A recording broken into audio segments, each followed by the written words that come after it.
The opinions expressed by the host and guests in this show are not necessarily the views of Children's Health Defense.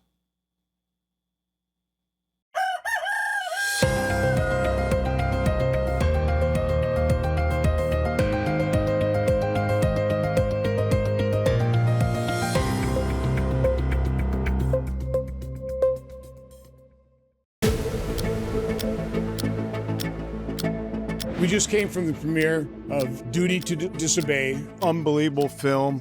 It'll really wake some people up. Tell all your friends to go because this movie is an absolute must-see.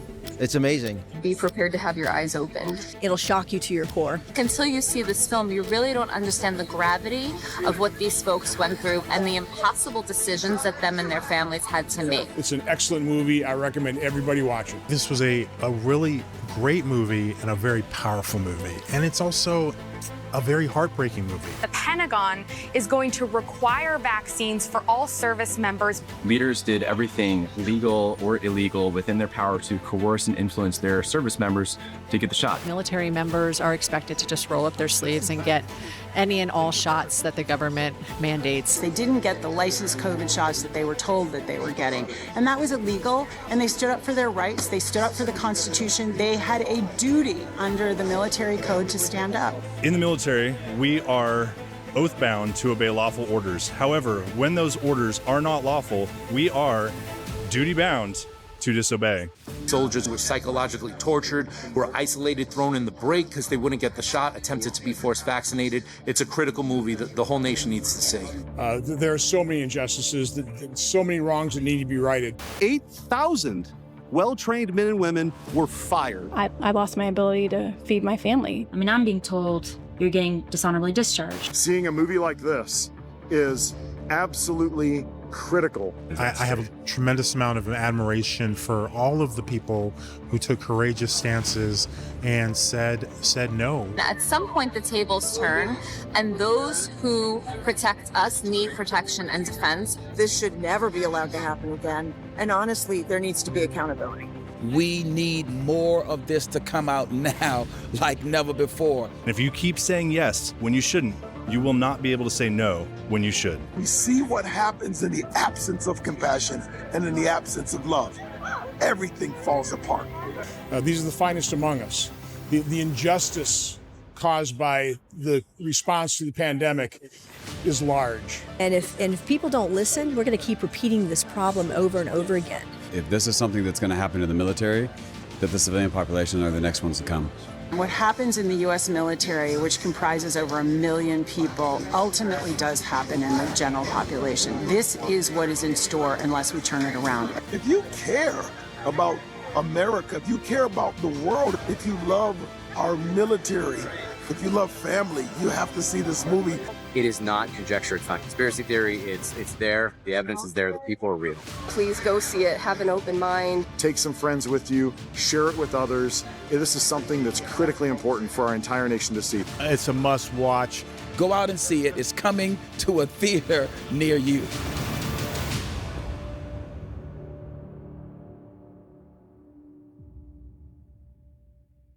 Good morning, CHD. It is Friday, the 19th of June, 2026, and we have a really special show for you today.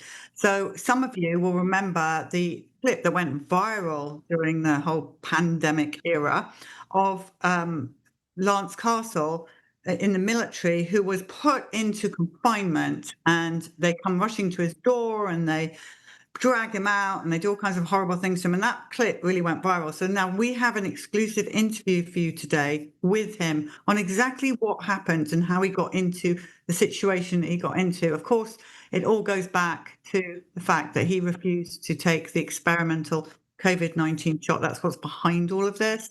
It's a very important interview.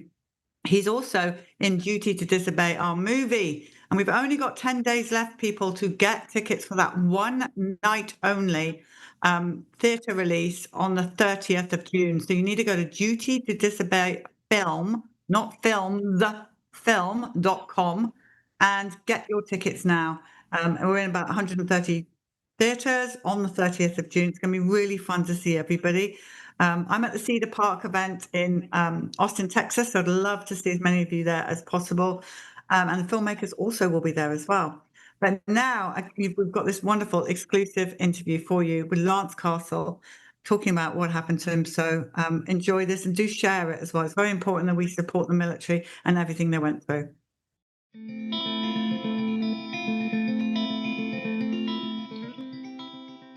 These are not the views of the government and the United States Air Force. These are my views and my views alone.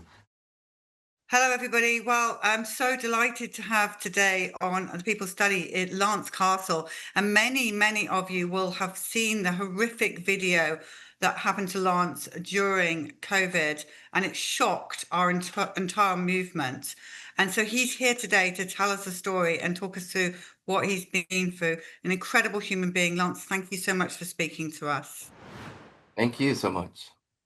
Thank you so much for having me. Of course. No, we're thrilled to have you. No, as I said, everyone was absolutely horrified by that and what you went through. So why don't you talk us through what happened? Sure. That's definitely a loaded question of how just to jump right in there. This is over 4 years at this point. The whole COVID mandate from 2021 to our current date of April 24th today, it's still ongoing. I'm still trying to get accountability for all of this. I'll never quit. And in doing so, the timeline has expanded to where we're at today. Specifically for that cell extraction, though, again, that there's so many things that happened before it that led up to that. And then obviously there's so much things that happened after that. Specifically for that cell extraction, I know everyone is interested in that particular video. Lance, why don't you take us right back to the beginning and just go through your timeline? Okay, sure. So yeah, I've broken up this timeline in my head in about 5 different sections. The first one is the whole COVID era from 2021 to 2022, specifically August 2021 to December 2022.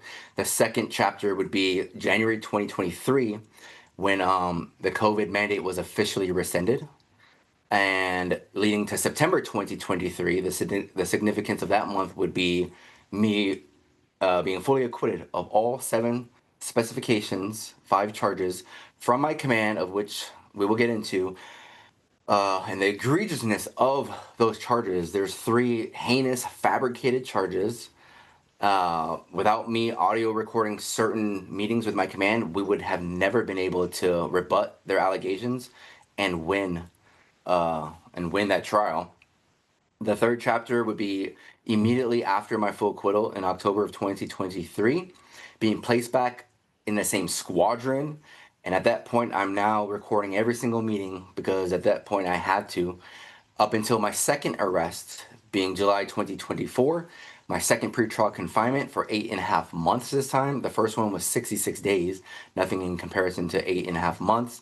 And then the fourth chapter being day 1 of my pretrial confinement for the second occurrence in July 2024, up until the end of my second court martial, which would be March 2025. And then the final 5th chapter again would be an appellate leave, which is what I am on now. I'm still active duty, non-pay status, as I go through the whole appeal process, which I've learned is egregious how long the appeal process is. It's already been 1 year and a month since my trial ended, and we haven't even begun the appeal process yet due to my military attorney being so bombarded with clients, and that's how it is. It takes 1 year or 1.5 years for them to even be able to review your record of trial.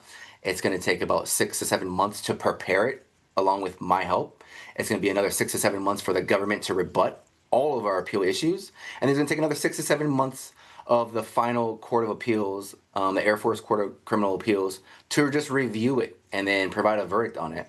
So we're looking at like a 2.5 to 3 year timeline for the appeal process alone, where I am now viewed literally as guilty till proven innocent at this point, with a conviction, even though it's pending.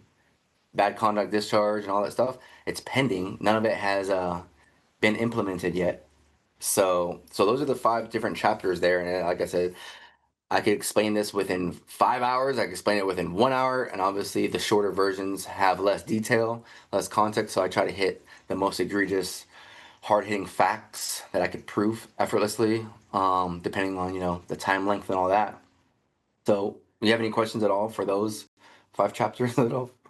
I do, yes. The first question is, I think people are going to be wondering, first of all, you're in the US Air Force. What do you do in the US Air Force? Right. So I'm currently in logistics, which is just aircraft maintenance, supply issues for the maintainers of different aircrafts on Cannon Air Force Base. But since I'm no longer at Cannon, being on affiliate leave, I'm in San Antonio, Texas.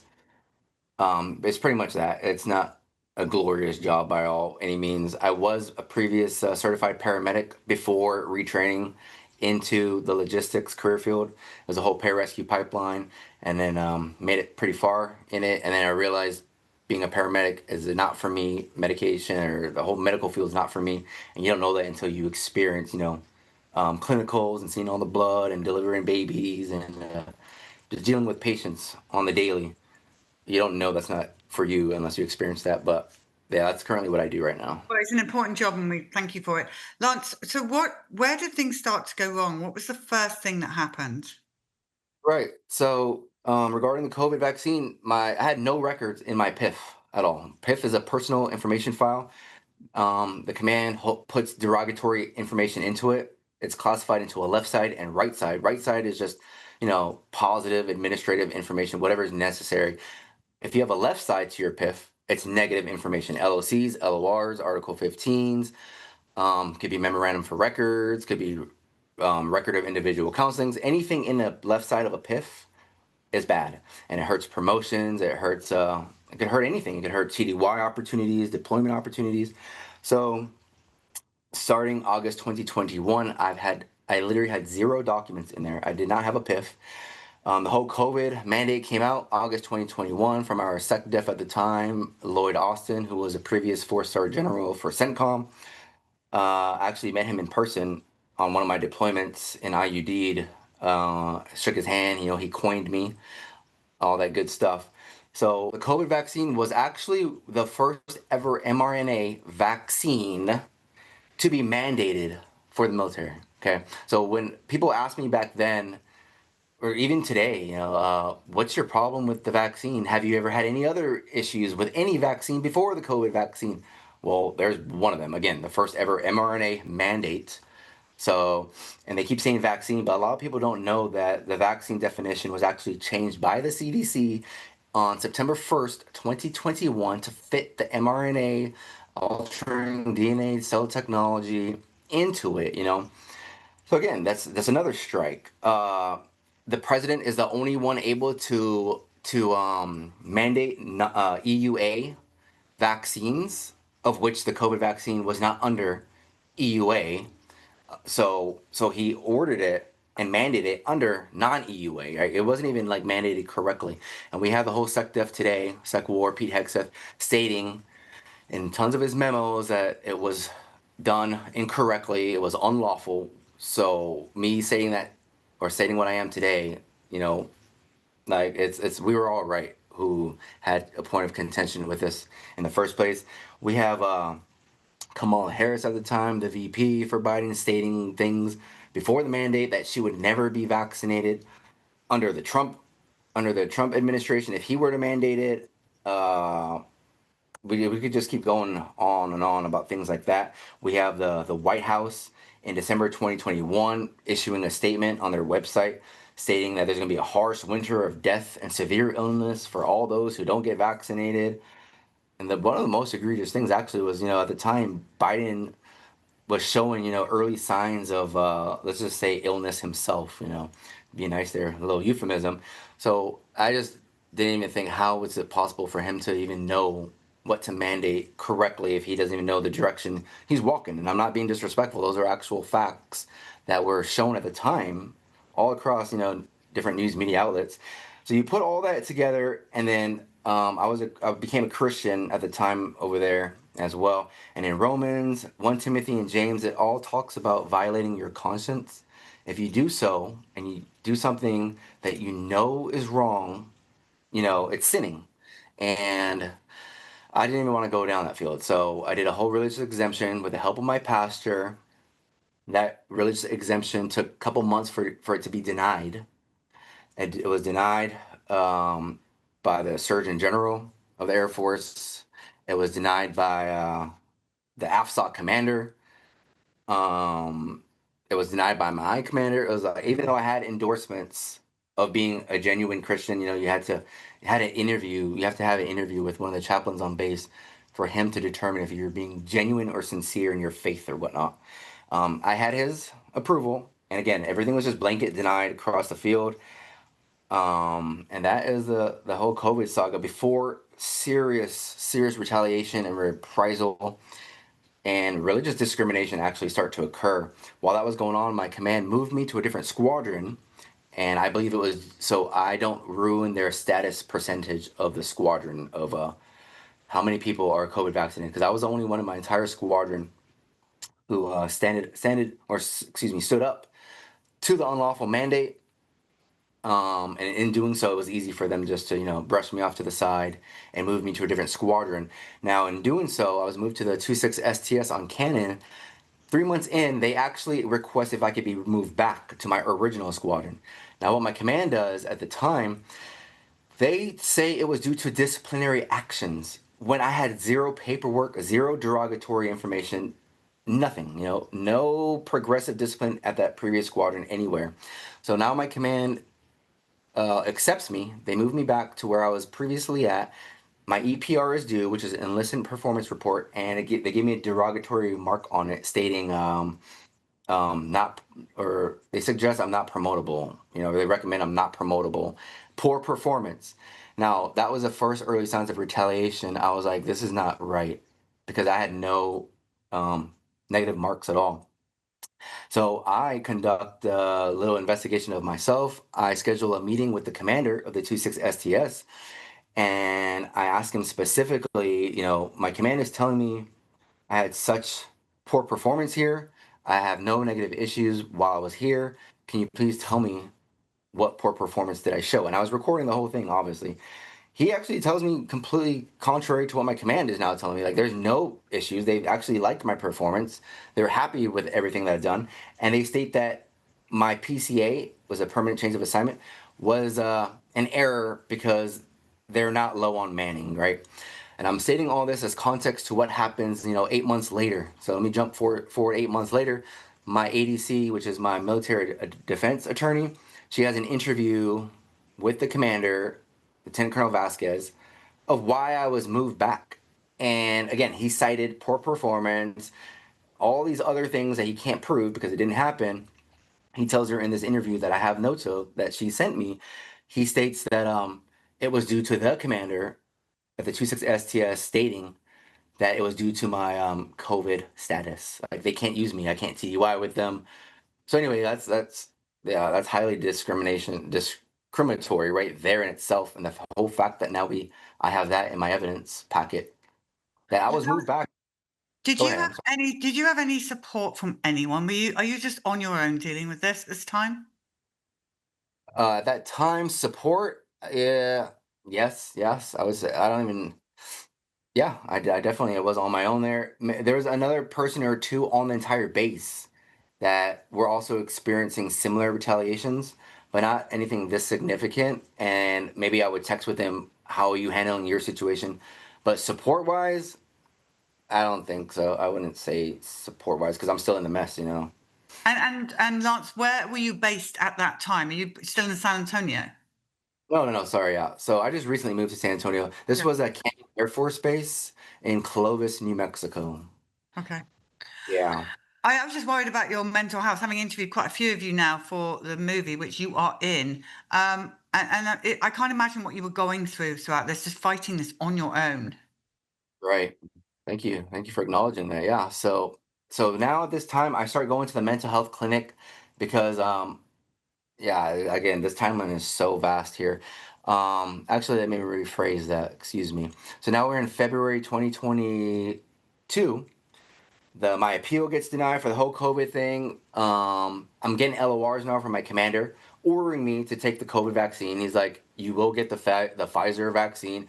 You may also opt for the Johnson & Johnson or the Moderna. He says, it's illegal, all that stuff. And I obviously deny it. I don't get COVID vaccinated. He writes me an LOR for it. He does it again the next month. I write a rebuttal. It gives me the exact same LOR for it. So now I'm being retaliated against this, especially for these documents.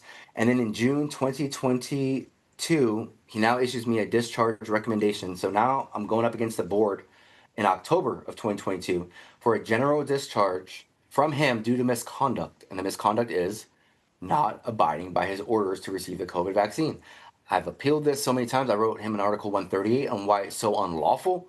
He just does not care. I don't know, these commanders at the time, they just did not care. They don't care what order is unlawful or lawful. Any order they receive from their higher ups is lawful according to them. And now I'm pending discharge. I'm burning my leave throughout 2022. And then I had 18 years active duty service, honorable active duty service during that time. Now I'm at 21. So like my whole career is now down the drain. And again, whatever, I was getting out. Like I can't take this new, administration kind of thing. So anyway, yeah, lo and behold, October 2022 comes, and now the mandate is actually frozen from the Supreme Court due to the Navy SEALs case that was happening back then. So instead of me being discharged at that month and pending the board review, I'm now in limbo. I moved to another section within the squadron under a new supervisor, and things are great between him and I at first, but things slowly, not even slowly actually, things go downhill pretty quickly at the towards the end of the year. Again, I'm in limbo. We're waiting on the decision of if the mandates are going to be re-implemented or revoked. So December 2022 comes. This is the first time I ever received LOR paperwork from my new supervisor, and it was due to literally petty issues. He said I was late to work when I have text messages with him that I was not at a, again, this is like a little detailed context here. I had a military medical phone call that I took outside. I told him about it, and then he classified me as being late. It was really petty. I called him silly in a text message, and he actually stated that me calling him silly in a text message was threatening language. They now start to use little things like this and blow it way out of proportion in 2023 and so on. But this is just how it gets started. Most people would be like, is calling your supervisor silly, disrespectful, and probably most would think that. But the relationship that him and I had, asking if you want to go to the gym after work, he comes in the morning and, pounds my fist, like, hey, what's up, Sergeant Castle, good morning. And I just call him silly at the time. I didn't think it was disrespectful. And he never brought to my attention that it was disrespectful, but he definitely blew that out of proportion as if it was threatening language. Okay, anyway, now we're in January 2023. Now, this is now where it starts to spiral out of control till current day. I get an E6 non-recommendation from my commander, so I can't even test for promotion at this point. At this time, too, the whole COVID mandate is now officially rescinded. So that whole mandate issue is over with, and you would think, right, like everything goes back to normal. It actually doesn't. Now all the derogatory information that I've had in my progressing PIF stays, but the SECAF of the Air Force, Secretary of the Air Force Frank Kindle, he issues a memorandum around February of 2023 ordering all commanders to remove any derogatory information that pertain to COVID and people's COVID refusal removed from their documents, at least the verbiage, So if something was specifically for COVID, they need to redraft it and remove COVID and then, explain the rationale behind it if it was something pertaining to COVID. Not only does my command not do that, till this day, I just requested my PIF all over again about 2 weeks ago with a new first sergeant. There's still stuff in my PIF today that still has me being labeled an insider threat for refusing the COVID vaccine. It literally states that in my PIF. It says, we view this member as an insider threat and radicalized towards an anti-U.S. government group in the wake of his refusal to receive the COVID vaccine. And that should have been removed. It wasn't removed. Again, not only was it not removed, but my command actually did try to create new documents over it to remove the COVID verbiage, but they leave it all in there, Now there's 4 different documents that are all edited, and edited. And they just leave it all in there. There's too many hands in the pot. The saying is there's too many cooks in the kitchen. At the time, they never thought it would have snowballed to where we're at today. So even today, like I said, today that is still my documents that I could still prove. Like the evidence that I have is going to be like so significant once once I get a call from anyone like the Sec War or the Undersecretary of the Air Force that wants to really review all of this stuff. I'm waiting for that day to come. I need to be fully prepared of how I can prove everything. So anyway, do you have any questions right there as I continue this timeline here? No, I just want to say that, again, of all the people I've interviewed, they've all said that the commanders have been the major issue in this, the bullying techniques and what really coming down them hard. And that I think they all were saying really at the end, they want accountability from these commanders of the way that you guys have been treated. Absolutely. Absolutely. Absolutely. That's what we all want, accountability. And I say that too. Everywhere I say accountability, accountability, but they all change my words, as in my commanders and leadership. They all change it to me being vengeful and I want revenge. They say me stating I want accountability is me stating I want revenge when I've never said that. It's accountability. I don't want revenge, It's not out of hatred. It's out of what was done wrongly back then. So yeah, so more so with that document that labeled me an insider threat for the first time that gets used against me for years to come.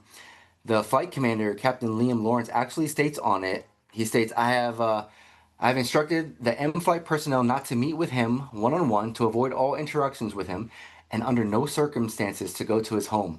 That is the definition of ostracism right there. I'm now being segregated against my own co-workers, again, in the wake of his refusal to take the COVID vaccine. Like, they give me the reason there, and then they try to hide this document, of which they fail to. At the very end of this document, it says, I believe Sergeant Castle, because I was a sergeant at the time, Sergeant Castle exhibits almost every indicator of an insider threat. And I've done my own research on the indicators. They completely skip risk factor. They don't even state that I'm exhibiting risk factors of being an insider. They jump straight to indicator, which is past that, as if I'm already committing terrorist activities.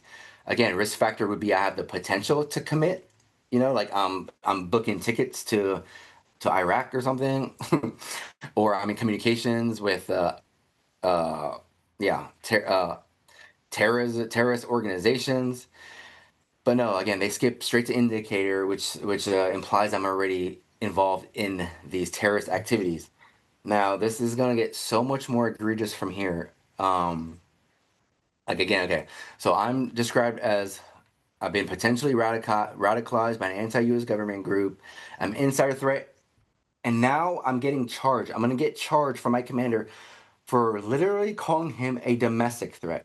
So again, they just classified me an insider threat that's been potentially radicalized by an anti-U.S. government group. And not only that, they're now going to charge me as if I called them a domestic threat on February 6th in a meeting that I had with my commander. Now, you can't make this up. It's so crazy still, like, when I just think about this and when I go back and look through all my notes. Yeah, it's definitely stressful. So let's see here. You have any questions there before I continue, ma'am? No, just continue. It's great, Lance. Thank you. Yeah.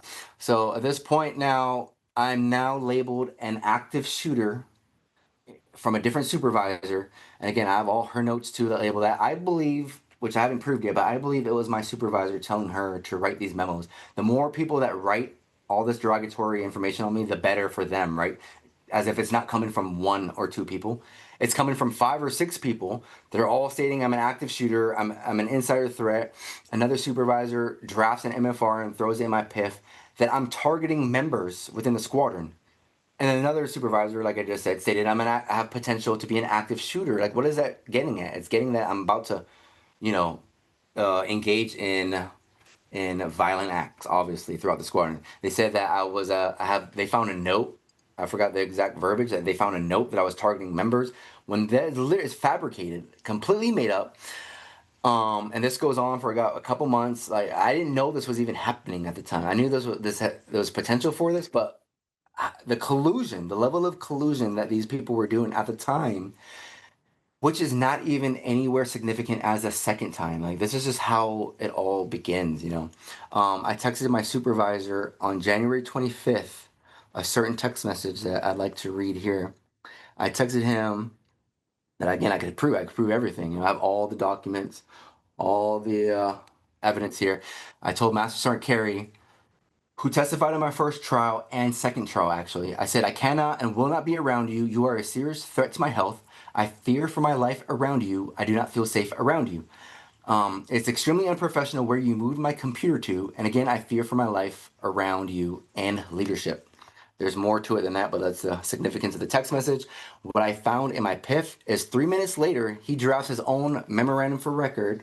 I don't know if you can see that, but 3 minutes later, because it shows in his digital signature, after I texted him that, he comes up with his own MFR that I've been extremely insubordinate and disrespectful towards him on several occasions. I use threatening language, all this stuff. And this is what starts 2023. So again, my lawyers at the time before my trial, they subpoenaed his work phone along with the flight commanders. And what they do, him and my flight commander, Captain Lawrence, they start organizing these meetings for me to be involved with Master Sergeant Carey. After I sent that text message, right? They're now organizing meetings as in initial feedback sessions of me telling him I cannot be around you. Like I feel the gaslighting things that they're doing to me. And they organize meetings for me to be involved, and I can't go to it. I know it's a trap. I was having extremely high blood pressure issues at the time. It was a surreal moment, especially me pending discharge for that whole year until the COVID vaccine was revoked. Okay, so in the text messages that were subpoenaed, they were literally back and forth talking, which I still believe there's some text messages that have been deleted. I'm trying to see what I need to do to get those text messages from them. But Captain Lawrence and Master Sergeant Carey, my supervisors, they're talking to each other and they're literally saying, okay, let's schedule him for this meeting. I hope he doesn't show so I could issue him another Article 15 or another LOR. So that's collusion. You know, they were setting me up, and that was proven during trial. And my entire court martial for the first one is on my YouTube channel publicly. It's been there for 2 years now. Anyone can go there and fact check everything that I'm saying. Again, that's how we won my whole trial, from little things like that. You know, that wasn't the only egregious. Obviously, that wasn't the only egregious thing that we found. We found a lot more than that I have tons of notes of here. But throughout that time, I was being colluded against throughout early 2023. Now, in April 2023, my commander, he calls mental health, and he tries to schedule me a TTM. Actually, he does schedule me a TTM, which is a team treatment meeting with mental health. It turned out that that was actually a ploy to have me arrested at the gate. So at this time, I know what they're doing. I can't report to my duty section, which is where they wanted me to report to, because I knew all this was going on. I'm literally significant being harassed against and retaliated against, of which they're trying their hardest to cover up that it was due to COVID. You know, now that it evolved and originated from my COVID refusal, they tried their hardest to drop that, even though they didn't drop what I stated earlier, the insider threat being from COVID. They left that in my PIF for me to collect. Thank goodness for that. But now they're going under the whole premise, you know, that I have potential for violence because I'm an active shooter, potential for it. I'm targeting members. I'm just out of control. And again, they do their best to remove that it was from COVID. So now they think they're so slick, as in the whole COVID era is done with, and now we have all of this new evidence that was from COVID. But now, you know, does that make sense at all a little bit? Yeah, totally makes sense. I mean, and this whole thing is all because you didn't take the COVID shot. Yes, absolutely. Yeah, it all originates from that and my constant fight against it. Yes, for sure. Okay. And where did the bit that we watched in the video, does that come into it yet, or is that That's later? right here, right now. This is it in the timeline. Tell us. Oh, yep, April 10th, 2023. I'm on route to my TTM that my commander scheduled for me, that I was happy to go to, because now I'm going to finally be heard by, you know, my doctor, by my mental health therapist, by my commander. Like, we could all get on the same board of like what, you know, I'm over here stating that they're gaslighting me. I'm under duress, like I'm being retaliated against, you know, and now I could get in this meeting and give them proof of how, of why, you know, like you guys just labeled me an active shooter.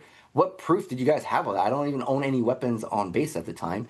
You know, they ran my background check. I came clean. OSI investigated me. I came clean. So now I'm arrested at the gate. I'm en route to my TTM. So I'm obviously upset. I don't think anyone would not be upset at that, especially now that you know in your head that this was a trick. They literally lied to me. that's abusing your authority, which they significantly did. So I'm arrested. I'm brought to confinement on base. So when I'm brought to confinement, again, it's from a fake TTM. I don't even know my charges yet. I'm like, what am I being arrested for? No one even tells me anything. Here's what actually happens.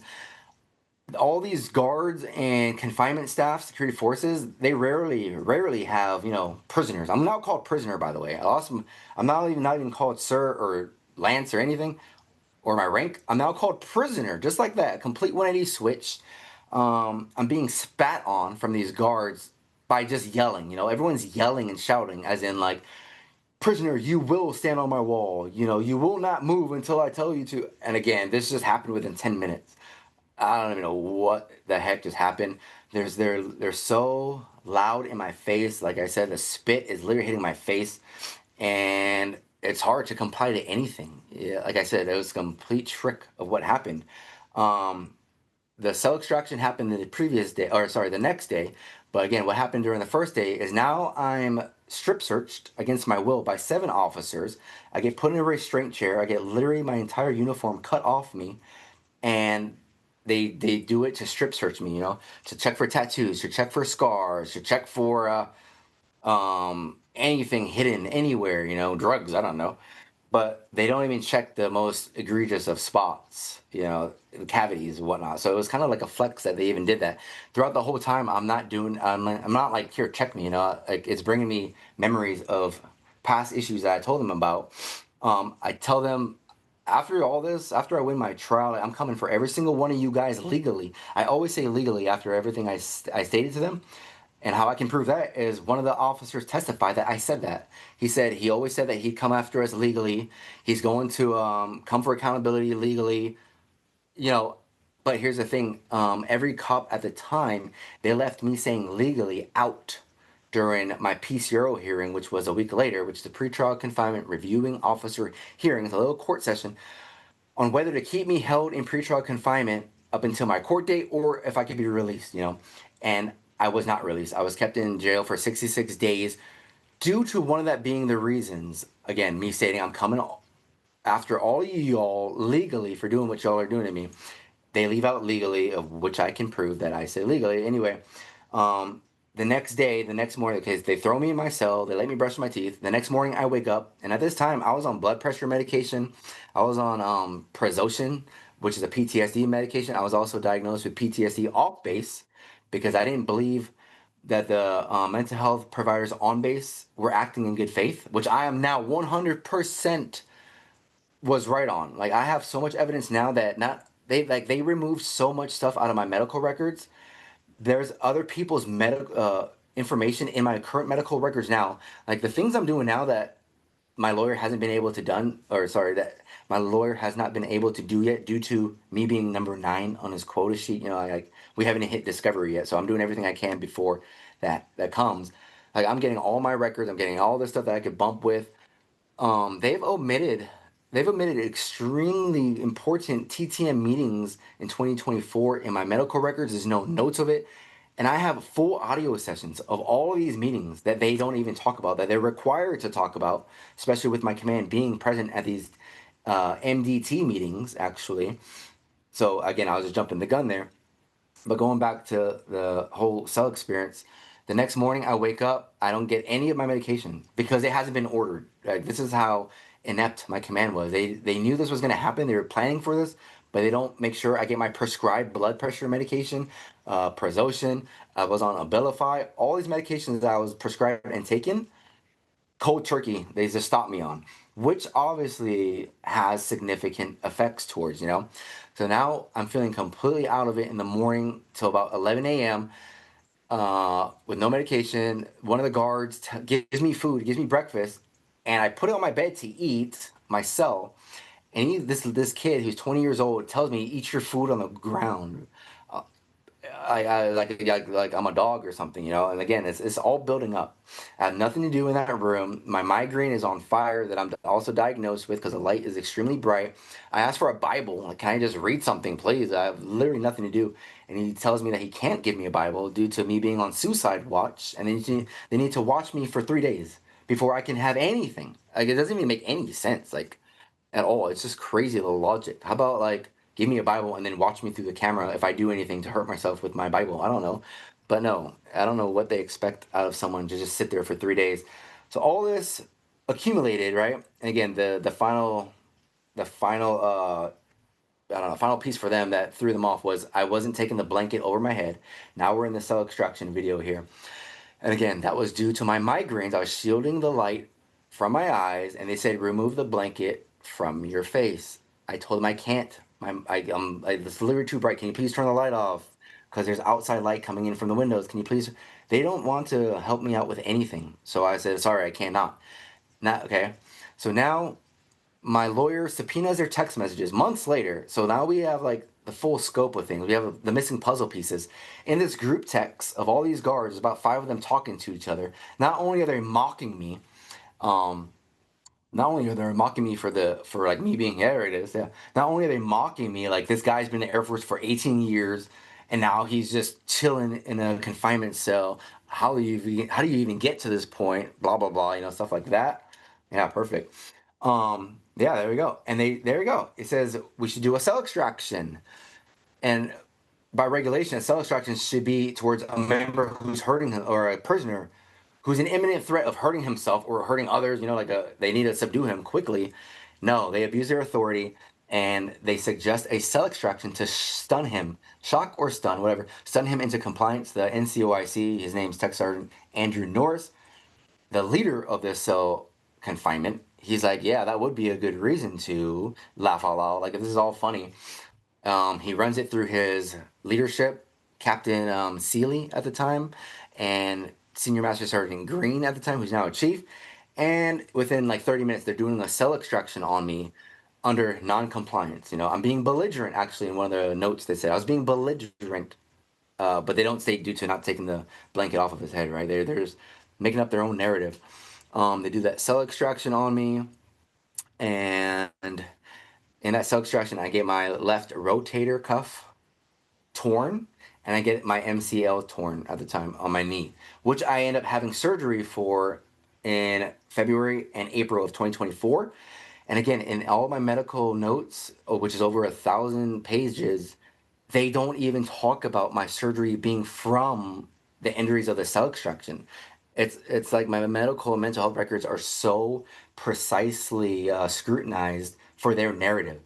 They list all my surgeries, and the only surgery that it shows is wisdom tooth extraction in 2009. They completely omit my surgeries from my record. It's really like insane when I go back and just it's insane me telling this timeline because I'm always all over the place. It's so hard for me to stay focused on it. Diego, go ahead. I'm sorry. Do you have a question? No, I know I asked you this before we started recording, but again, I think many people will be asking the same question. How can you understand that people who are your brothers and sisters like treat you like that? I felt, and not just you, all the other people who were treated like that. I don't understand it.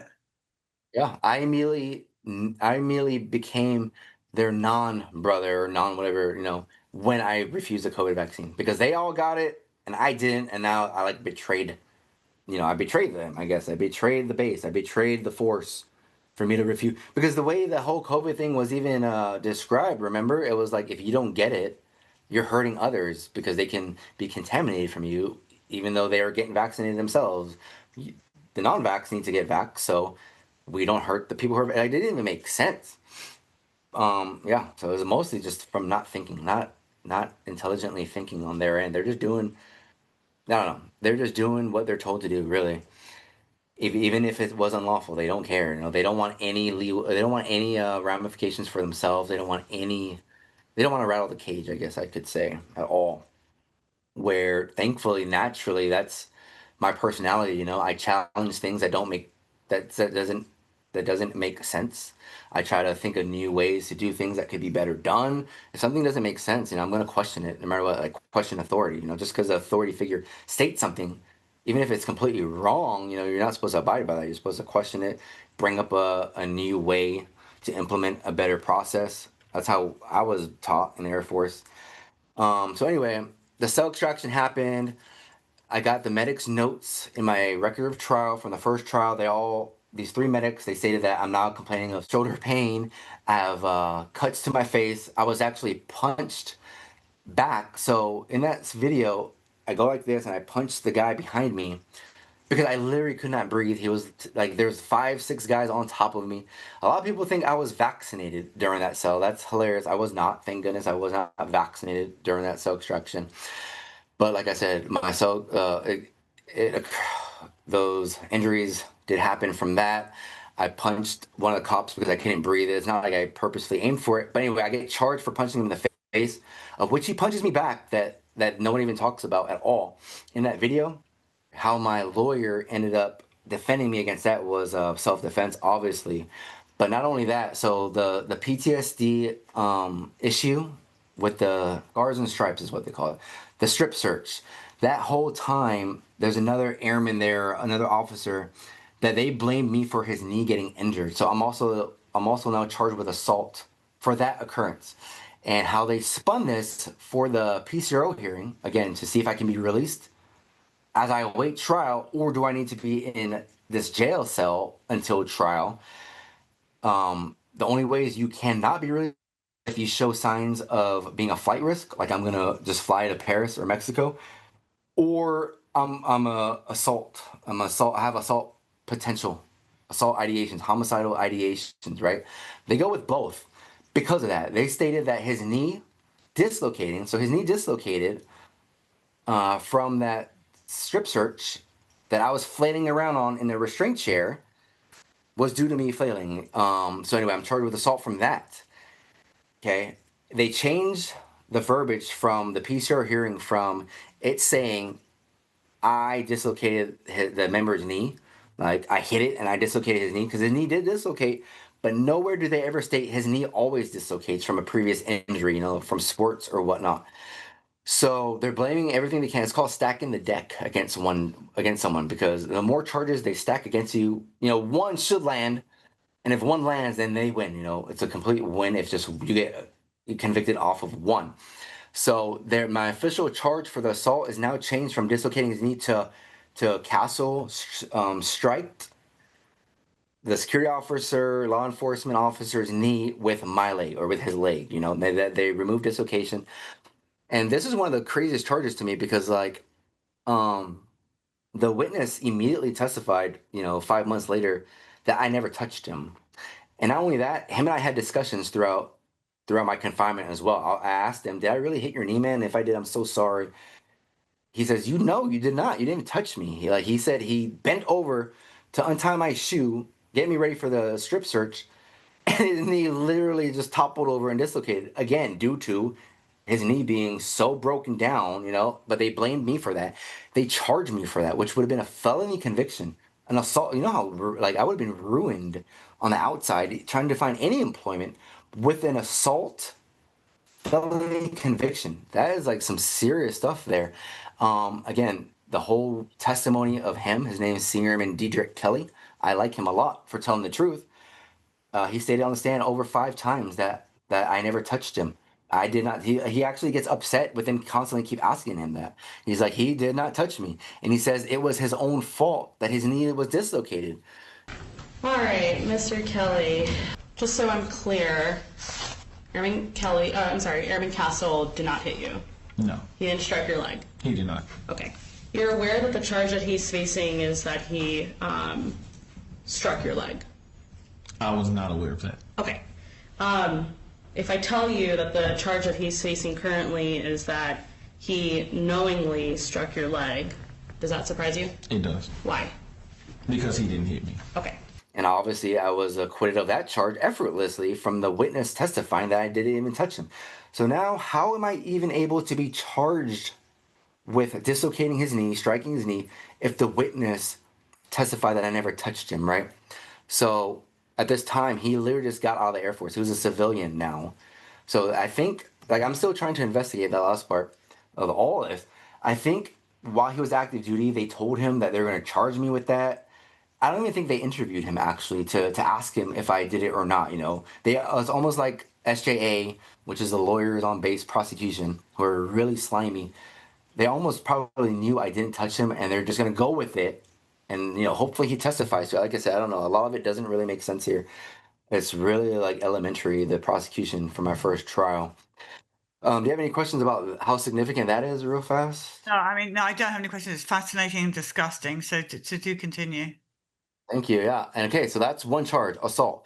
My second charge is desertion. Desertion, you have to have over 30 days of not reporting to work. Not only was I, let me rephrase, I was reporting to my first sergeant, I was reporting to the chaplain, I was reporting to mental health clinic, I was reporting everywhere but where I was being significantly ostracized against, my supervisor, of which we have subpoena text messages of them planning stuff behind my back.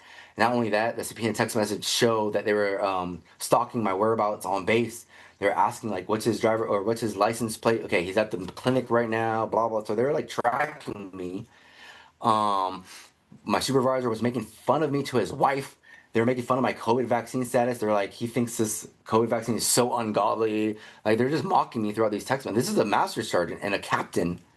My supervisors, my leadership, literally acting like children in the text messages that were revealed in court. Yeah, so, okay, where are we? So desertion has to have over 30 days of not reporting to your work. Okay, so they charged me from March 1st, 2023 to April 10th, which is over 30 days, right? But like, it's so ridiculous because I was on leave throughout March 1st to March 12th because my dog at the time, his name was Monkey. He was having a lot of issues and he sadly passed. That I was bringing him to the veterinarian clinics back and forth on.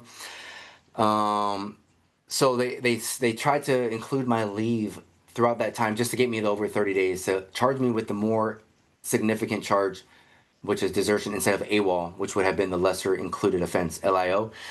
So anyway, throughout the second day of trial, desertion was immediately lowered to AWOL. Again, they cannot be this incompetent. There's no way they're lieutenant colonels and majors and captains this incompetent. So I refuse to believe they're incompetent, even though I may have called them that.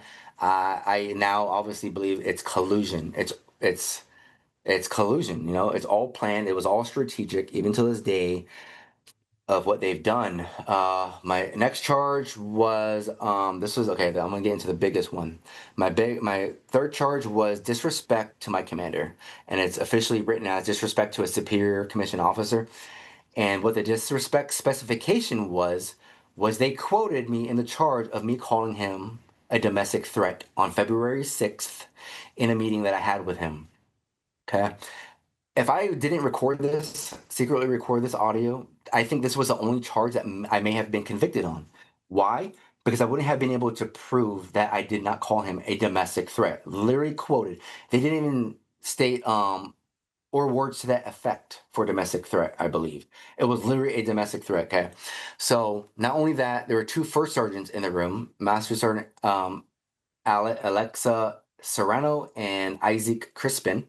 They took his back on it. They took my commander's back of me calling him a domestic threat, of which I didn't do. And again, they're the ones who stated that I'm an insider threat due to my refusal or in the wake of my refusal to receive the COVID vaccine. Oh man, it's crazy thinking about this stuff. It's really crazy. Again, so I recorded that. Thank goodness I did. That audio actually was played live in court for my commander to authenticate his voice, which my commander was so passive throughout the trial. He was so like he had no aggression at all. He was just I felt it was almost as if he had a deer in the headlights attitude at the time. Like he knew he was not prepared for all the stuff that we had against him. So at that point, though, fast forwarding a little bit, I now need to record everything, especially that I was acquitted of that charge, of which my audio recording proved. So after trial, best believe I need to be recording.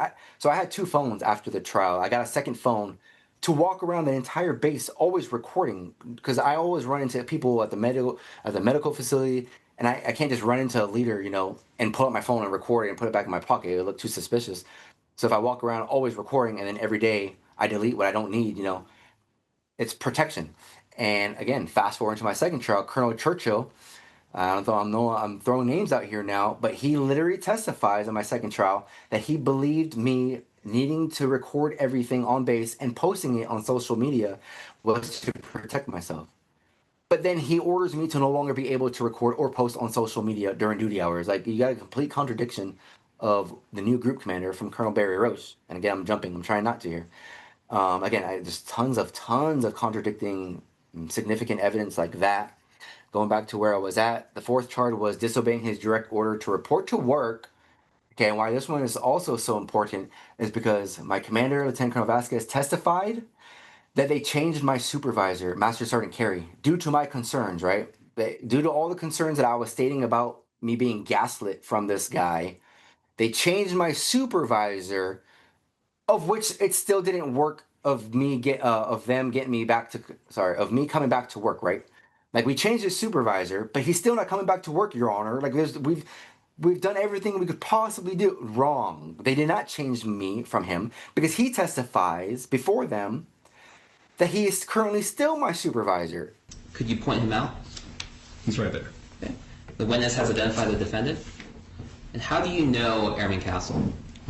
So I became his supervisor, immediate supervisor, sometime in October, and still currently his supervisor.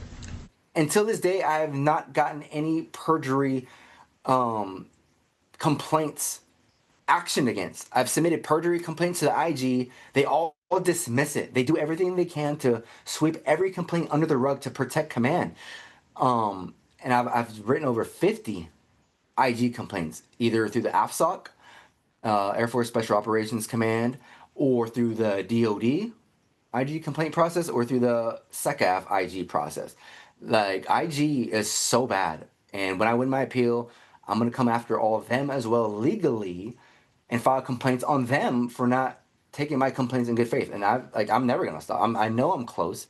I know the fact that I'm talking to y'all right here is exactly my point here. You know, like, this is going to keep escalating 4 years down the road. And I'm grateful to even be speaking with you right now, Miss Polly. Thank you. Well, no, this is just, I'm so pleased you're doing this. It's so important people hear about this. So where are you today? What are you, it says active duty. What are you doing? Yeah, so it's affiliate leave, non-pay status. I have orders that literally say you do not need to report to Lackland Air Force Base. I'm on non-pay status. The only thing that makes me active duty is I'm subject to the UCMJ. So me even still posting stuff is risky. But if they recharge me for being, like, I don't know, talking about this publicly. Oh, let me state too, by the way, that I always forget this. These are not my views, and my views, I even forgot how to say this, you know.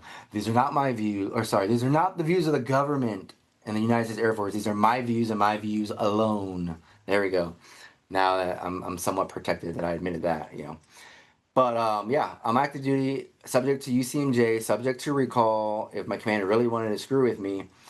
Yeah, and I'm just waiting my appeal process. Every day I do masters. I have a whole office right here dedicated to getting every single detail, getting every single contradicting evidence that I need. I'm with my family here, my fiance, and I have 2 young sons. One's turning 3 here soon, and one just turned 1. We're living off our savings currently right now still. And here's the most egregious part. I win my trial, fully acquitted, right, from the judge, the honorable judge, because the integrity that this judge had, Colonel Vicky Marcus, if she ever hears this from me, I'm grateful for her, because if I would have had my second judge for this trial, and this guy's name is Major Nathan Royer, who completely overlooked every single piece of evidence that we had. He did such a terrible job, and the complaints that I'm going to continue to file on him will not stop legally, respectfully for him. Yeah, it would have been devastation after the first trial. But here's what I want to state. I won my full acquittal. My command immediately falsified my dispositions. What happens when you undergo a court-martial? Your command and or SJA, they're supposed to submit the verdict, the dispositions, which is what that is, the verdict of the judge, to the FBI CGIS for a database background, check, for future background checks. They submit my assault charges, which I was acquitted of, as withdrawn and dismissed. Not acquitted. Withdrawn and dismissed, as in that would mean the prosecution decided to withdraw the charges due to lack of evidence, which still sounds important, but actually that can linger in your background check if that was accurate. If they really did that, it would show, because I've already been denied job opportunities. I have applied through Bear County for a corrections officer position, and they literally told me that my first trial background check shows assault charges as withdrawn and dismissed. And they explained to me that yes, even though it says withdrawn and dismissed, it doesn't prove that you didn't commit assault on someone. And they said it's possible that the person who you assaulted or alleged assault could have dropped it due to fearing of what you could do after. You know, like I get what they're saying, but I told them, okay, cool. It doesn't even apply to me because I was fully acquitted. I show them my entry of judgment. They don't even care. It's almost they thought like I'm lying, you know? Oh my gosh. And then the other 4 charges, again, fully acquitted. My whole background check should have been acquitted or completely removed. Those say not criminally prosecuted. So they charged me for that, but didn't criminally prosecute. That's, who cares? It's inaccurately wrong. It's saying it never went to trial. It was never litigated, and the facts never were on the table for the judge to rule acquitted, you know? So I'm still in the process of trying to figure out who did that. I submitted a complaint against the SJA Lieutenant Colonel Sean McGarvey of Cannon Air Force Base, and this complaint has not been rejected yet because of the detailed evidence and information that I put in it. It was in December of last year. That complaint is still in the process. They've written me twice now that that JA, who was overlooking it, has requested a 30-day extension. Okay, a 30-day extension. Like this is the only complaint that I've ever done, that have ever been provided out of the over 50 IG complaints that they've requested 2 30-day extensions at this point. So I'm thinking, obviously, they're doing whatever they can, coming up with whatever they need to deny this complaint, but they haven't found exactly yet how they can, because they can't.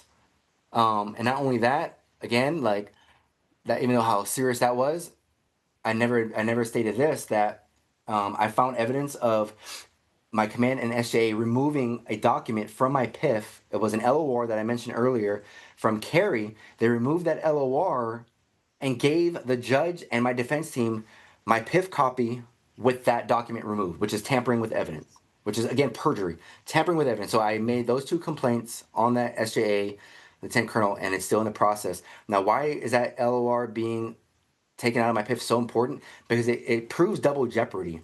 I also got an Article 15 for that. They said I was disrespectful to my supervisor, again, of the same behavior, the same actions, because the judge asks my commander on trial, if you gave him an Article 15 for disrespect to a supervisor around the exact same period as all this was happening, because I'm recharged for this now.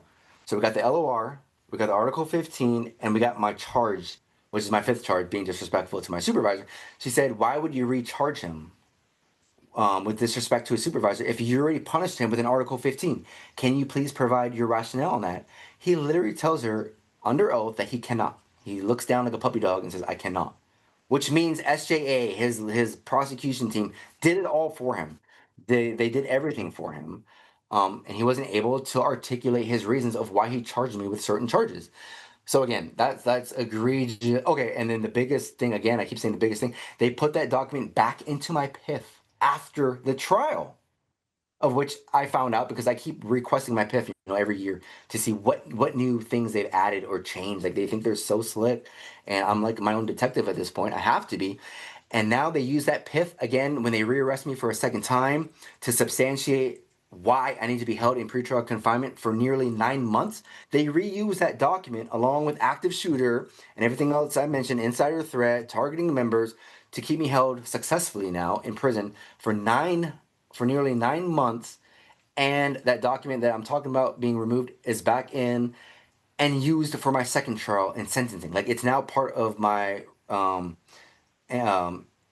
it called? Record of trial. It's called your ROT, record of trial. Like, it's like they don't care, that if I was them and evil and corrupt, I would have removed it and left it out. Like, that's it. We're never talking about this ever again. But the fact that they reinsert it back in, like, how, I don't know, audacity that they have to even do that, to not think that any lawyer would snoop around in my PIF and find this. And guess what? No one did find it. My lawyers did not find it for both trials. I'm the one who found it. Before my second trial, I tell my lawyers about it, Mr. Dan Conway and Captain Lisa Tirado.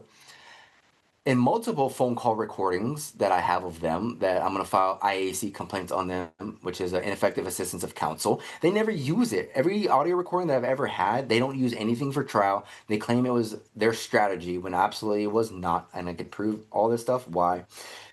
And then yeah, that's pretty much the end of chapter 2 there. And again, like this gets chapter 3. I don't know. It gets so much crazier from there. I'm now put back into the same squadron, under the same commander, and this guy, this commander, Lieutenant Colonel Vasquez, who's now retired, by the way, but it doesn't matter. People who are retired from the military are still subject to the UCMJ, so he can be recalled back for a court-martial himself if significant enough, and if I get the right people to investigate this. You know, I've emailed countless times Undersecretary of the Undersecretary of War Anthony Tata and the Undersecretary of the Air Force Matthew Lorimer, who I know has also experienced tons of persecution himself. Like I never get a response back. I CC them and a lot of stuff. I try to hit them up on X.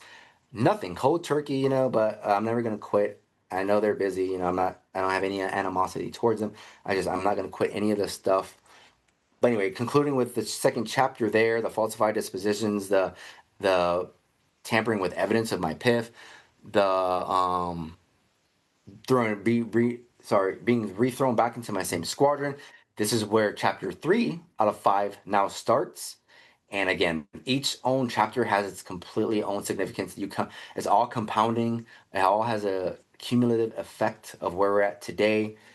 More so, real quick, I wrote notes for that cell extraction. I wrote arrested by judge. Why not being brought to the... Okay, so yeah. The judge asks my commander during the first trial if you thought the TTM was necessary, because she even asks him, did you think scheduling the first TTM, when you scheduled the TTM for him, or when you had it scheduled for him, did you believe it was necessary? Obviously, he has to say yes, right? Because if he says no, then she could ask him, then why did you have it scheduled? You're abusing your authority. So he passes her test by saying yes. But then she catches him by asking him, well, if you thought it was sincere, why did you not have him brought to his TTM that he was scheduled for by you instead of the jail on base, right? His answer was, I thought it was a done deal, end quote. I don't even know how to translate that. I thought it was a done deal. Like it wasn't his problem anymore. As if I'm just gonna go away, you know, like it's crazy. But that was his answer. All these answers that he gives, again, it has its own cumulative effect of why the judge acquitted me of all charges. He clearly saw everything that was happening throughout trial. It's called UCI, unlawful command influence. The UCI that was proved and displayed throughout trial of the entire timeline leading up to it. And COVID was mentioned tons of time. COVID was mentioned tons of time in my second trial. But at this point, oh man, like okay, I'm not even getting to the second trial yet. Yeah, so again, my commander cannot answer stuff. The flight commander testified. He said tons of egregious stuff himself. The judge also, she asks every single witness. There are 5 witnesses. Master Sergeant Carey, Captain Lawrence, my commander at the time, Lieutenant Colonel Vasquez, Kelly, Senior Airman Kelly, who's an officer. He's a man, even though he has a last name as Kelly. I don't want anyone to get that conflated. And then Poteet, another officer. She asks each and every one of them her own set of questions. Now, why would she need to do this unless my defense team properly did their job? I'm implying that they didn't. You know, I gave them way too much credit that we were acquitted. The first time I said that my civilian lawyer was one of the best, I didn't really know how the system worked back then, even though I just undergone a first court-martial. The judge is who gets all the credit. Like, she was of high integrity, high honor. Like, again, that is how you judge. Impartiality, no bias. You go off of the facts. You gather facts. You know, you find facts. The second, because now I have a second trial and a second judge to compare my first trial and the first judge. You know, I have everything to compare now between judges. And again, the second judge, golly, man, I don't, it's so bad how he performed. So anyway, the judge asks the flight commander on stand, how many people do you supervise? You know, and he just mentioned everyone in the squadron, so 350 people. Then she goes, out of all the 350 people, how many of them have had mental health concerns or brought them to your attention? And he said about 25, right? And she's like, so out of 25, was Castle the only person that you did not believe? Like, she trapped him, right? Because all his actions led to him not believing me as if I'm lying. Because they also tried to state that I had no credibility, but they would give no reason of how I don't have any credibility when they're the ones fabricating charges against me that are displaying no credibility.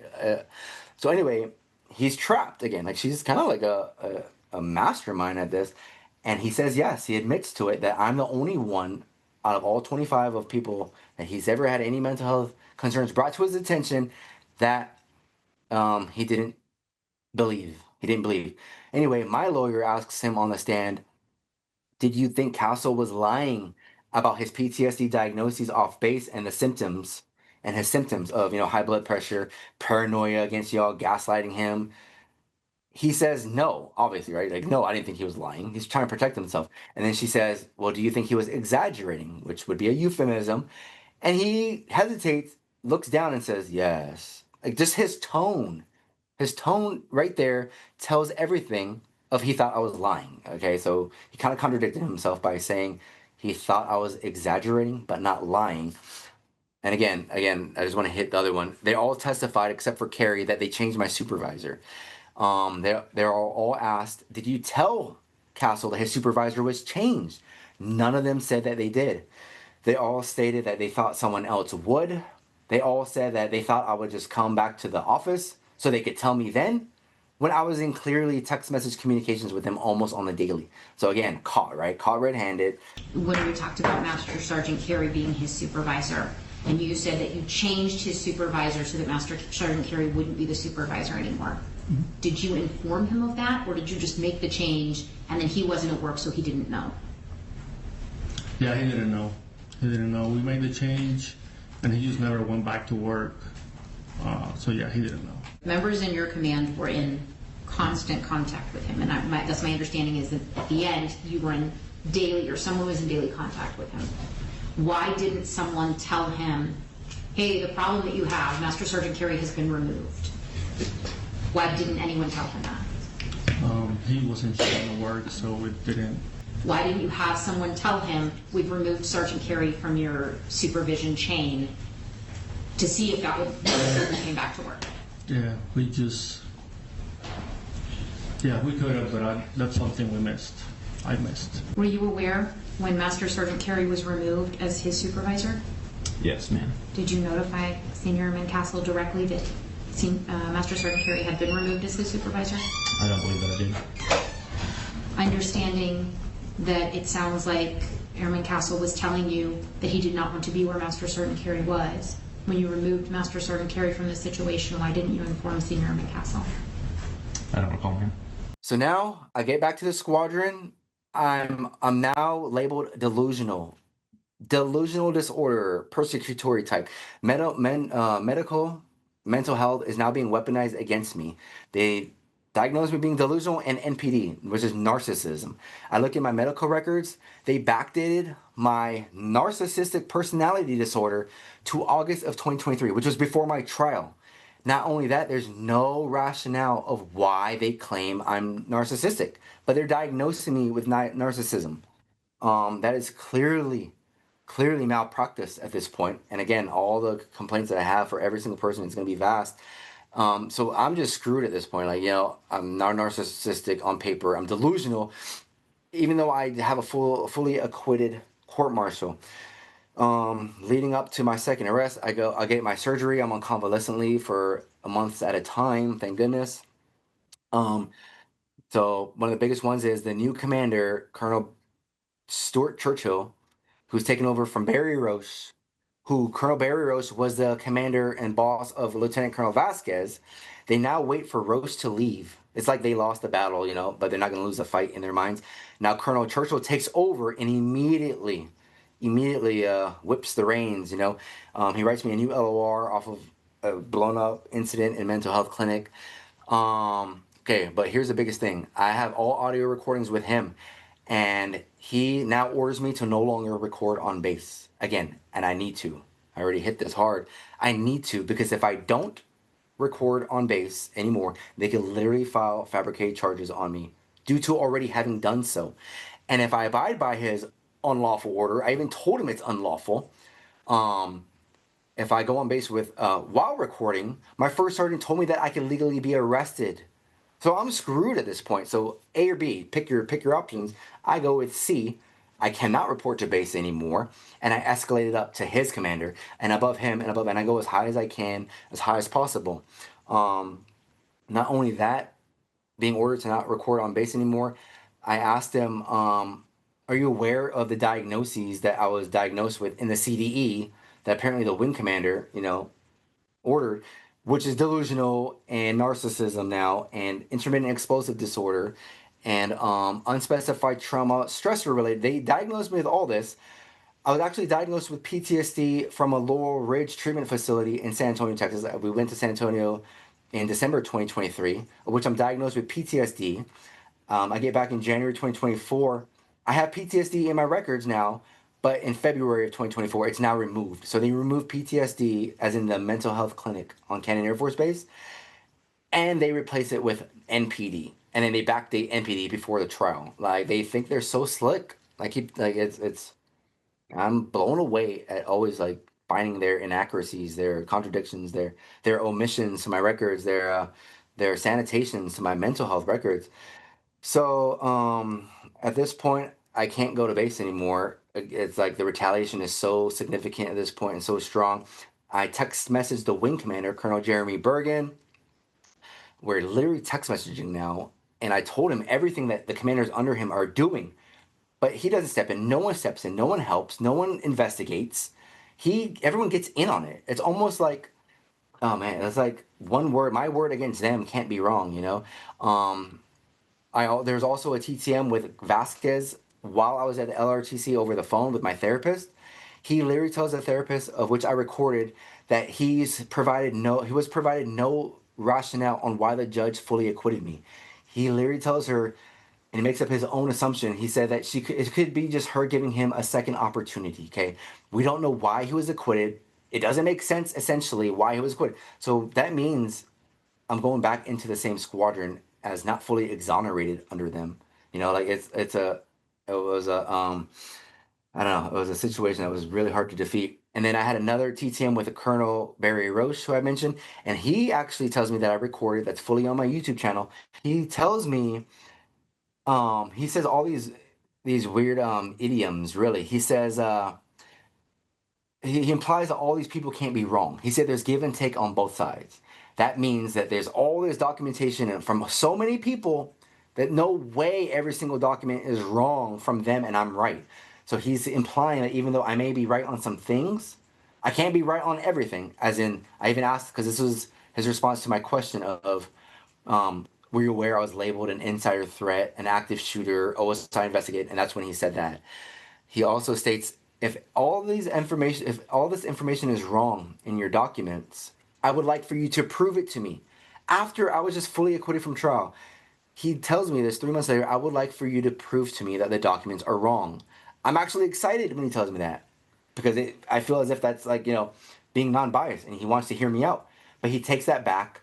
He never schedules a meeting. He never lets me schedule a meeting. I asked him before we hung up the phone, can we schedule that meeting so I could prove all these documents to you? And he changes the subject. He's like, I don't know what you're trying to get at here. We're trying to help you. I'm not really necessarily worried about the Air Force aspect. I'm worried about you. And then when I left the Laurel Ridge treatment facility for PTSD treatment, which is just, group sessions and all that stuff, I was under the impression, because they told me I'd be going to a completely different squadron as an ops group. I get back to Cannon Air Force Base in January 2024 with my family, and my new first sergeant tells me that plan fell through due to my security clearance. So after I won my first trial, my security clearance was not reinstated. And that's a big deal, because I have audio now of my commander and I talking after my trial of him telling me that he was going to get on that, look into reinstating my security clearance. So now, again, this is just UCI. This is significant unlawful command influence. They're doing whatever they can because they think they can, because no one has ever challenged them to this level. Because in order to challenge command like this is what happens. This is what happens. You risk court-martials, you risk convictions, you risk dishonorable discharges, you risk no pay. It's a fight. It's an uphill fight with your hands tied behind your back. But I thought that was extremely significant for me to state there. So anyway, fast forwarding to mid-January 24, I can't go on a base anymore. So 3 weeks this happens. I'm literally texting the first sergeant constantly. I'm asking for meetings with the wing commander. I'm trying to explain everything. I'm having meetings with OSI. I'm telling them why I have fears of returning to base. Again, everyone is a team on that base against me. Like, I don't know. It's really egregious how they all teamed up. You know, the wing commander states something, and then they all do it no matter what. No one stood up at all. So I'm rearrested at my house, which I wasn't hiding. I told them like I actually needed another court martial. I told them I need to have another court martial because that's the only fair chance and fair place that I'm gonna have to rebut all y'all's charges and all that stuff. But no, I was wrong. That second trial was a complete sham. But I was under the impression that all judges are of high honor due to my first judge showing high integrity, you know? So again, I lived and learned. They threw me in jail in a civilian confinement facility in Portales, New Mexico. They moved me all over the place. They brought me to South Carolina at one point for actual prison. It's a brig. Constantly as I'm being shuffled around, my medications, again, prescribed medications aren't being provided to me. The judge has already ruled that it was unlawful pretrial confinement throughout July of 2024 due to not receiving medication, but nothing came of that. He's like, but due to his charges, I'm just going to subtract, 17 days from pretrial confinement that I already served. Like, it does nothing for me. Yeah, so now I'm in, so my new charges are AWOL, same charges actually, AWOL again, disrespect to my command, disrespect to senior enlisted officers, and disobeying the direct order to not post on social media of audio recordings that my commander testified that he thought it was for me to protect myself on. So there's that one. The disrespect charge, I call them all corrupt. I write an official complaint called an Article 138, which is protected communication. I call them all corrupt, sanctimonious, unlawful, and dishonorable commanders on Cannon Air Force Base. And I even name each one. Maybe that wasn't the most strategic tactic, but I don't think anyone could have held their composure at that point and not call them what they are. So I get convicted on 2 specifications. For some reason, the judge didn't convict me on the third one of calling a third commander incompetent, but he gives no rationale as to why, even though it's right there in the Article 138 as well. And the only thing I could think of is she showed her incompetence during trial, and her testimony is on my channel as well. So anyway, I get convicted of disrespect and AWOL at that trial. I'm still working on that trial, actually. There's tons of significant contradictions that I'm still working on. One big one is Senior Master Sergeant Hunt, who a new person, right, a new supervisor to the game. He states that, so here's the equivalent of them not changing my supervisor from the first trial. Of all they stated under oath that they changed my supervisor, but then they all failed to tell me that they changed my supervisor. The equivalent to that for my second one is this guy, Senior Master Sergeant DeMarcus Hunt. He states that he found a spare office for me to work at alone, all by myself, alone, so I could have no issues with, and then he states that there's nothing that they've done for me that worked. Like, I still was refusing to report to base, is what he states. Even finding me that spare office that I was requesting. But then he states, immediately after, but I'm not sure if I told him that. I just expected him to come to work so I could have told him that then. But he just literally said nothing worked of getting me coming back to base. Oh my gosh, the contradictions are just so insane. It makes my head spin.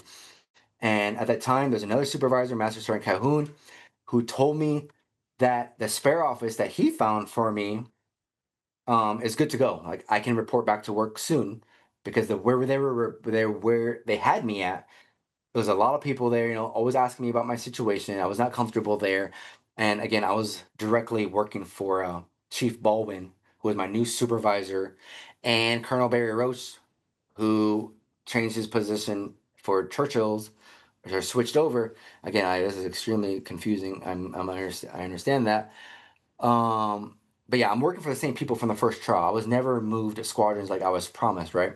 But anyway, going back to my point, Calhoun tells me that the spare office is able for me to move into, and I asked him, did you clear this through Colonel Churchill, the new group commander? And he said no. And I said, well, why not, sir? And he said, because that wouldn't make sense for Colonel Churchill to deny this spare office. And I was like, and again, this is all recorded. I told him, well, a lot of this stuff is not making sense. Can you please ask him if that's even able to happen? Lo and behold, he asks him, and he calls me back and tells me that the colonel denied it, and I can't even work there. He denied every single alternate duty location that even my lawyer, military lawyer, requested of him, as in working in her office, which is right next door to where I was working, the same building. And he denied that on the stand. He testified that he didn't approve any of these alternate duty locations because it would be me working outside of my AFSC, which is your Air Force Specialty Code career field. But that's highly contradicting because where I was currently at was already outside of my AFSC. So these are all the little contradicting points, and there's tons of them that the judge is almost like the judge wasn't even there. Like he was looking at everyone and he acted like he was aware, but he had no questions. My own defense team had no questions. I can't believe the trial that happened with all the information that we had that wasn't used. So I'm convicted here now, but it's pending conviction again until my appellate review, which is going to be another year and a half or two. 1 year has already passed, and I'm so excited for this appeal. I've almost not learned the entire appeal game, but like I've done tons of research on my own within the last year of all the significant evidence that I have. There's four big bombs, UCI, unlawful command influence, and I have over 30 issues of that. IAC, ineffective assistance of counsel, that my own defense team severely hurt me with. Judicial bias. Now during prison, this is an actual real prison now, where I was transferred to in South Carolina, awaiting trial with prisoners that were convicted. As I'm pretrial, waiting trial, and there's not many of us there. There's only like 3 of us at a time, and they're like 150 prisoners there. Like an actual real brig. I write the judge an IG complaint, 2 de novo reviews, which is for him to review additional information to make a new decision on removing me from pretrial confinement. And everything that he used to substantiate his reason to keep me in pretrial confinement was exactly the same evidence, quote, evidence that my command used. So he did no investigation. He's just going off of what my command used. So the complaints that I have for him in the future are going to be tons. And I write him all that complaint. I wrote him a cease and desist, but the biggest one was an IG complaint. So for judicial bias, just for a judge to even, he doesn't necessarily have to show bias, but if there's any reasonable expectation that he could show bias, like the potential for it, from an outsider perspective. So the fact that I wrote him a DOJ IG complaint, heavily criticizing his decision, I even call him incompetent, I believe, on that. It was a lengthy de novo review is what it's called. That could definitely have bias, to an outsider perspective, of course. If there's any of that at all, the judge needs to recuse himself. And the fact that I asked my own defense team, I want this judge recused, I want a different judge, and they told me that would just delay your trial even longer when we still had months in advance. And they never took that seriously again. So it just goes back and forth of all the severe issues that I have to bring for appeal. The biggest ones are the PIF tampering I already brought up from the first trial, the falsified dispositions from my first trial, the nightmare of omissions from my mental health and medical records, the MDTs, which is multidisciplinary team meetings that the base has against me. There's no records of that in my mental health records, and it's actually required for the medical facility and the mental health providers, which was Samuel Oldham, which is a psychiatrist on base, and another one, Major Rachel Wiley, the flight commander of mental health clinic, to have made some kind of note about it, especially with my command being present, and they're talking about my medical issues, right? So I looked up that reg, and it's required for there to be notes of the discussions. There's no notes of any of those MDTs, of which there's 13 witnesses actually for my second trial. Most of these witnesses testified to the MDTs, and there's like over 5 or 6 MDTs from April, May, and June that they all have behind my back. They never let me have my TTM, post CDE TTM that I was promised. I have recordings of me and my mental health provider, she's telling me that she's trying to like hint to me by telling me that there's no way the mental health facility can remain non-biased against you. And I have that in a recording, and why that's so important is because the notes that she write against me in a NARSIM, which is a narrative summary, is completely contradicting to the phone calls that her and I have had and the discussions. Like, it's almost as if she didn't write what she wrote in my NARSIM, and the whole point was just to have my MEB board denied, which is a medical evaluation board, from my CDE. Falsified diagnosis, like I said, this is one of the biggest collusion stories ever that I'm still working on until present day. The failure to reinstate my security clearance after my full acquittal. I'm trying to get my lawyer here to request discovery evidence of how they can prove, how they can prove my security clearance was looked into. Was it sincerely looked into? Was there anything? If there's nothing if there's no records of my commander trying to reinstate my security clearance, recommending my security clearance back, excuse me, that is unlawful command influence. That's going to be an appeal issue that the judges at the Criminal Court of Appeals will view and rule on, that the UCI was significant. They said that my PCS was denied after the first trial, but it was never really looked into. One of the chiefs, Chief Baldwin, said that she looked personally into a hardship PCS for me, but it was denied at the AFPC level. Of course, she's placing blame on them. But then I have a phone call of me and my my military attorney, Lisa Tirado, of her telling me no records exist of my AFPC PCS recommendation. And not only did she tell me that before trial, it's not even used or questioned by anybody witness-wise on trial. Like, she failed me completely on that. Again, I'm just saying that the extreme evidence that I have for this appeal coming up, once I win this, and I keep saying that because this is how confident I am for this point. Once I win this is going to show that my whole court-martial second trial was a complete corrupt orchestration. It's going to show that the judge ruled unlawfully. It's going to show the 2 to 3 years that I was in appellate status was completely unlawful. When I'm exonerated, and it's going to be bigger than my first trial being fully acquitted. Although I have to wait out the 3-year process now. It's not as flamboyant and hard-hitting as a full acquittal immediately, because it dies down. 2 to 3 years appeal set dies down. People move on. But my tenacity and motivation towards this has not died down at all.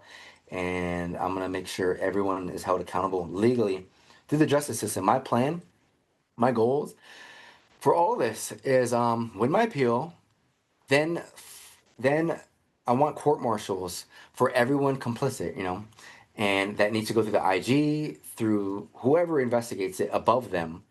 That's why I hope, this reaches the SecDef or the documentary that you guys are making reaches that level, so they could look into this. That would be so amazing if that ever did happen.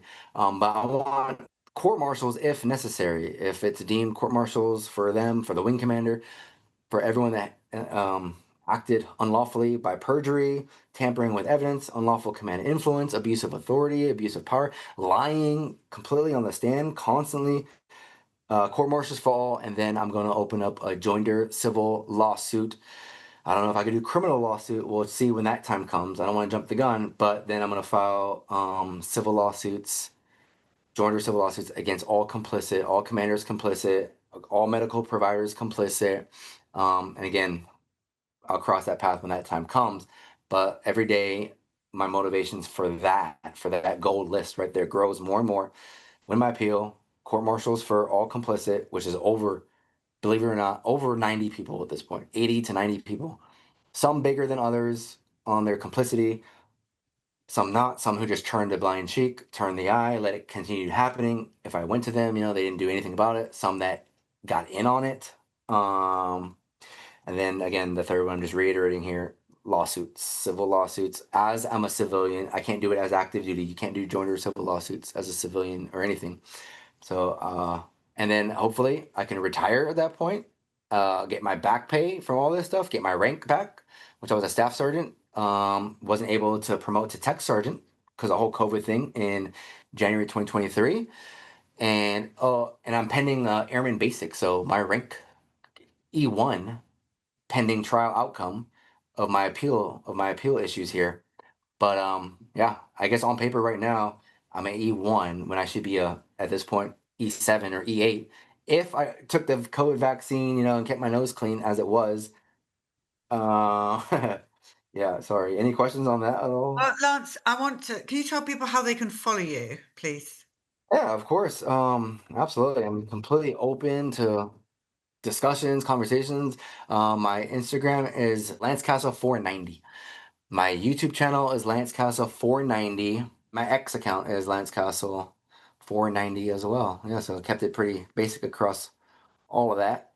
Well, and Lance, thank you for telling us your story. When I interviewed all the people for Duty to Disobey, I asked them all one question, and that is, if your child was at military age and said, "Daddy, I want to join the military today," as it is, what would you say? Yeah, good question. I've been asked that before. Answer is 100% unequivocally no.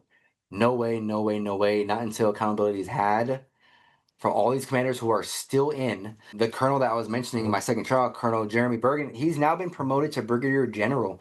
And it was from our sec war, who I'm sure isn't aware of any of this. But like that's egregious itself. Like, all these commanders that acted unlawfully, they constantly recite the core values of the Air Force: integrity first, service before self, excellence in all we do, and absolutely they act contrary to that. They act maliciously, no matter what. Absolutely not. Yeah, your question is absolutely not. There's no way. The power the commander has on base is egregious. There's so many protections in him in place. All these commanders, they can almost get away with anything unless you just fight, and push, and no matter what happens, you can accept the outcome. Like, if I were to get executed for doing this or had a hit on me, right, that would be the worst case scenario.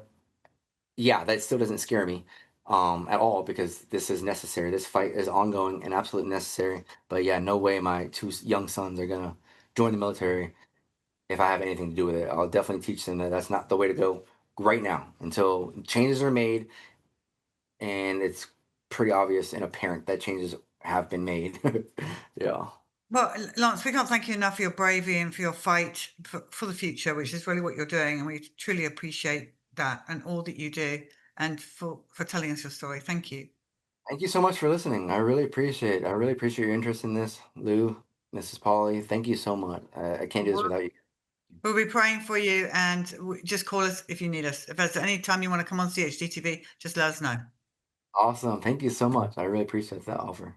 Right. Hey, and by the way, don't give your kids vaccines. Absolutely not. Absolutely not. I'm glad we got that one sorted.